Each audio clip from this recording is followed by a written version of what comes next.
Hello friends, कैसे हैं आप। मैं कृष्ण कुमार स्वामी हाजिर हूं एक नया वीडियो लेकर हमारे यूट्यूब चैनल के बागावास पर। आज हम बात करेंगे हमारी राजभाषा हिंदी के बारे में। दोस्तों, आज के वीडियो में मैं हिंदी की वर्णमाला से संबंधित सामग्री लेकर के आया हूं, जिसको हमने नाम दिया है वर्ण विचार। वर्ण विचार विभिन्न प्रतियोगी परीक्षाओं की अनिवार्य विषय वस्तु रही है। हर परीक्षा में इससे संबंधित प्रश्न आते रहते हैं। तो दोस्तों, शुरू करते हैं वर्ण विचार। जैसे जैसे मानव सभ्यता का विकास हुआ, वैसे वैसे लोगों को आपस में बातचीत करने के लिए भाषा की जरूरत महसूस हुई।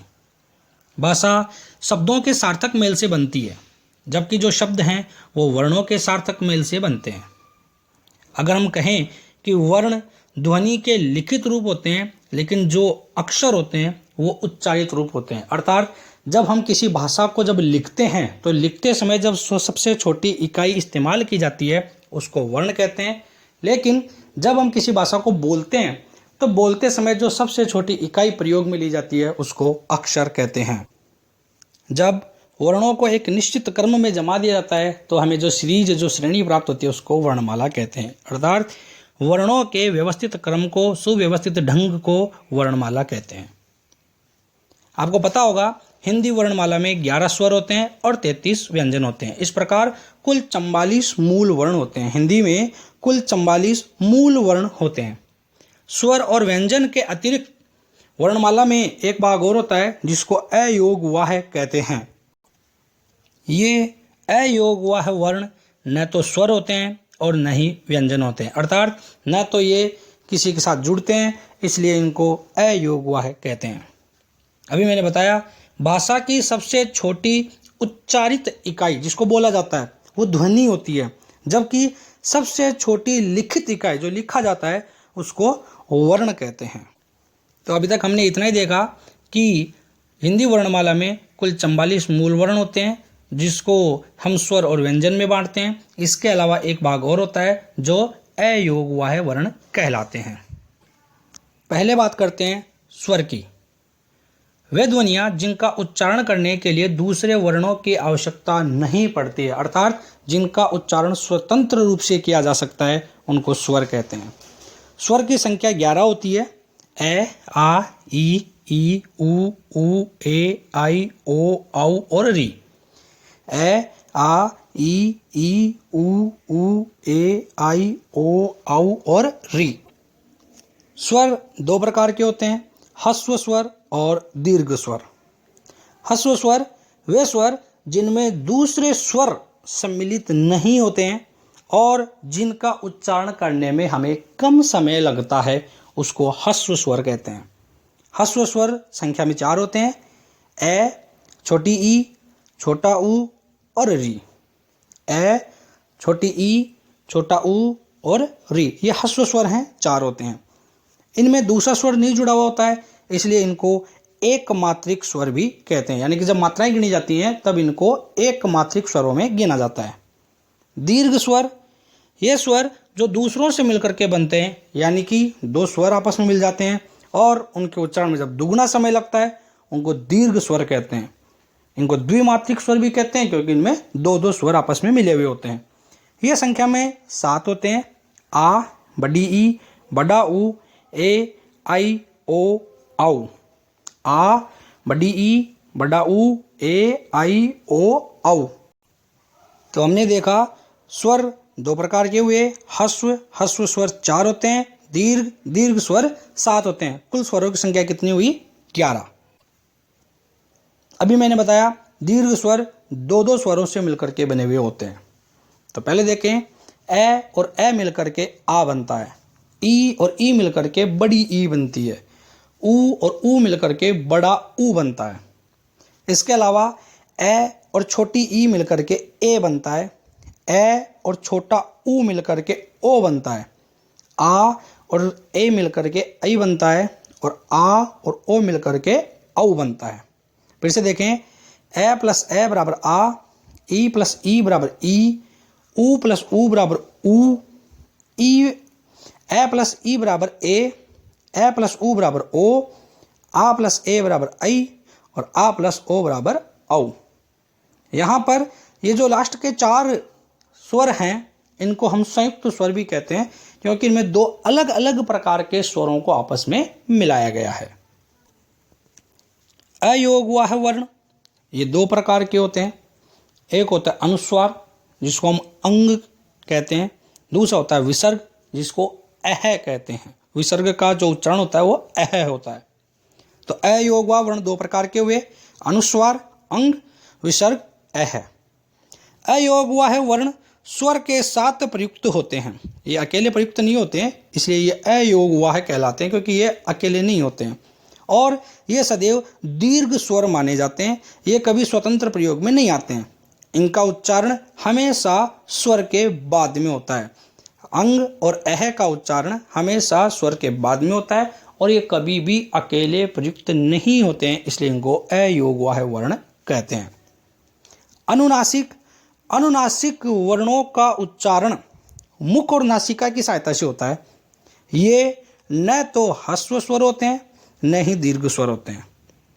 प्रत्येक वर्गीय व्यंजन का जो पांचवा वर्ण होता है वो अनुनासिक होता है। वर्गीय व्यंजन अभी हम व्यंजनों में पढ़ेंगे। उसका जो पांचवा होता है अण, न, म, ये सभी अनुनासिक होते हैं, और इनका उच्चारण स्थल नासिक्य होता है।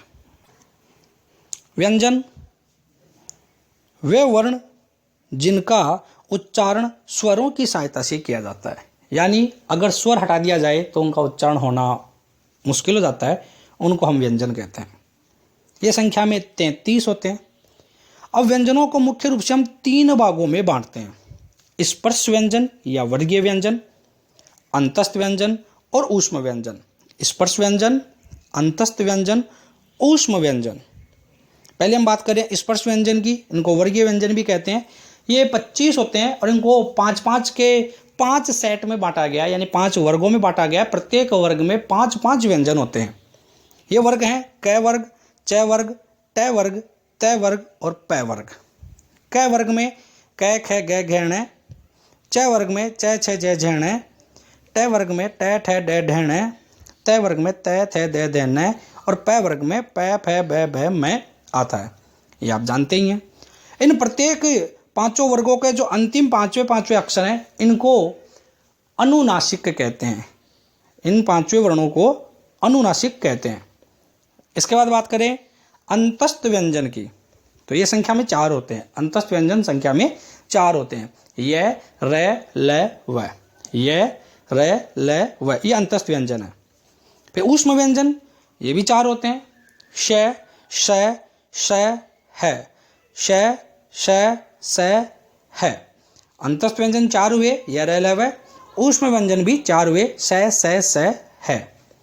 इसके अतिरिक्त 4 संयुक्त व्यंजन होते हैं। संयुक्त स्वर आए थे, वैसे ही संयुक्त व्यंजन होते हैं, यानी कि 2 व्यंजन आपस में मिल जाते हैं और एक नया व्यंजन बनता है, उनको संयुक्त व्यंजन कहते हैं। ये मूल व्यंजन नहीं होते हैं। ये 4 हैं: अक्षय, त्रय, ग और श्रय। अक्षय, त्रय, ग और श्रय। अक्षय में क हलंत है। हलंत का मतलब ये आधा ही प्रयुक्त होता है। क और श षटकोण ये मिलकर के अक्षय का निर्माण करते हैं। ऐसे त्रय में तय हलंत में और र ये त्रय बनाते हैं। ग में जय हलंत में और अण ये मिलकर के जय ग बनाते हैं। और श्रय श शंकर वाला हलंत में और र ये मिलकर के श्रय बनाते हैं। तो ये 4 संयुक्त व्यंजन होते हैं, ये मूल व्यंजन नहीं होते हैं। स्वर तंत्र में कंपन के आधार पर वर्णों का वर्गीकरण। स्वर तंत्र में कंपन, हमारे गले में जो कंपन होता है उसके आधार पर इनका वर्गीकरण। तो ये इस आधार पर इनको 2 भागों में बांटा गया है। एक होता है अघोष वर्ण, दूसरा होता है सघोष वर्ण। अघोष वर्ण और सघोष वर्ण। तो अघोष वर्ण जिन वर्णों के उच्चारण में स्वर तंत्र में कंपन नहीं होते हैं, जिन वर्णों के उच्चारण में स्वर तंत्र में कंपन नहीं होते हैं, उन्हें अघोष वर्ण कहते हैं। ये संख्या में 13 होते हैं। संख्या में 13 होते हैं। अघोष वर्ण 13 होते हैं। प्रत्येक वर्ग का पहला और दूसरा व्यंजन, जैसे क वर्ग में क और ख, च वर्ग में च और छ, इस तरीके से प्रत्येक वर्ग का प्रथम और द्वितीय व्यंजन। इसके अलावा श, स और स यानी कि तीनों स, इनको अघोष कहते हैं। तो संख्या 13 हो गई। 5 वर्ग, पांचों वर्ग के प्रथम 2-2 तो 10 तो वो हो गए, और 3 स, श और स, इन तीनों को मिलाकर के 13 अघोष वर्ण होते हैं। फिर सघोष वर्ण, जिन वर्णों के उच्चारण में स्वर तंत्र में कंपन होते हैं उन्हें सघोष वर्ण कहते हैं। ये संख्या में 31 होते हैं। प्रत्येक वर्ग के तीसरे, चौथे और पांचवें वर्ण, तीसरे, चौथे और पांचवें, पहला और दूसरा तो अघोष में आ जाता है, तीसरा, चौथा, पांचवा ये सघोष में आ जाएंगे। तो 5 वर्ग हैं, 15 तो ये हो गए। इसके बाद य, र, ल, व और है, 5 ये हो गए, 20। इसके बाद सभी स्वरों की संख्या 11, वो भी सघोष होते हैं। तो आपके प्रत्येक वर्गों के 3 मिलाकर के 5 के हिसाब से 15, तो वो य, र, ल, व, है, 5 ये 20, और सभी स्वर तो 11 स्वर हैं, 11 मिलाकर के 31। इस तरीके से 31 सघोष वर्ण होते हैं। फिर से याद करें, अघोष प्रत्येक वर्ग के प्रथम 2, इसके अलावा 3 स, ये मिलकर के 13 अघोष होते हैं। और प्रत्येक वर्ग के अंतिम 3, तीसरा, चौथा, पांचवा, इसके अलावा य, र, ल, व, है और सभी स्वर, ये सब मिलकर के सघोष वर्ण बनते हैं और इनकी संख्या 31 होती है। प्राण या श्वास के आधार पर भी वर्णों का वर्गीकरण होता है। इस आधार पर 2 प्रकार के होते हैं, अल्प प्राण और महाप्राण। अल्प प्राण जिन वर्णों के उच्चारण में कम श्वास बाहर निकलती है, यानी कि बड़ी आसानी से बोले जाते हैं, उनको अल्प प्राण कहते हैं। प्रत्येक वर्ग का पहला, तीसरा, पांचवा यानी कि विषम वर्ण, पहला, तीसरा, पांचवा यानी कि विषम वर्ण। इसके अलावा य, र, ल, व, य, र, ल, व अर्थात अंतस्थ व्यंजन, य, र, ल, व, ये सभी, इसके अलावा जो स्वर हैं, सभी स्वर ये भी अल्प प्राण होते हैं। तो फिर से याद करें, प्रत्येक वर्ग के पहले, तीसरे, पांचवें यानी कि विषम जो वर्ण हैं वो, इसके अलावा य, र, ल, व और सभी स्वर ये अल्प प्राण होते हैं। इसके बाद महाप्राण, जिनके उच्चारण में अधिक श्वास बाहर छोड़ी जाती है, उसको महाप्राण कहते हैं। तो बचे हुए वर्गों में पहला, तीसरा, पांचवा तो अल्प प्राण में आ जाता है, तो बच गया दूसरा और चौथा यानी कि सम संख्या वाले, तो दूसरे और चौथे वर्ण। इसके अलावा तीनों श और है, श, श, श और है, ये महाप्राण होते हैं। तो अल्प प्राण में आ गया 1, 3, 5 य, र, ल, व और सभी स्वर, ये अल्प प्राण होते हैं। और 2 और 4 और श, श, श और है, ये महाप्राण होते हैं। अब बात करते हैं वर्णों के उच्चारण स्थल की। दोस्तों, ये बहुत महत्वपूर्ण चीज़ है, काफ़ी बार पूछी जाती है, पटवारी वगैरह की, रीट वगैरह की, इनके एग्जाम्स में आती रहती हैं। उच्चारण स्थल आपको याद रखना है। कंठ है, यानी कि जिनकी उच्चारण, जिनकी ध्वनि कंठ से निकलती है, तो क वर्ग, इसके अलावा ए और आ और विसर्ग, इन तीनों को कंठे माना जाता है। ए, आ, क वर्ग और विसर्ग। इसी तरह से तालव्य, तो ए, आ के बाद में ई, ये तालव्य में आ जाता है। च वर्ग और य और श शंकर, ये तालव्य में आता है।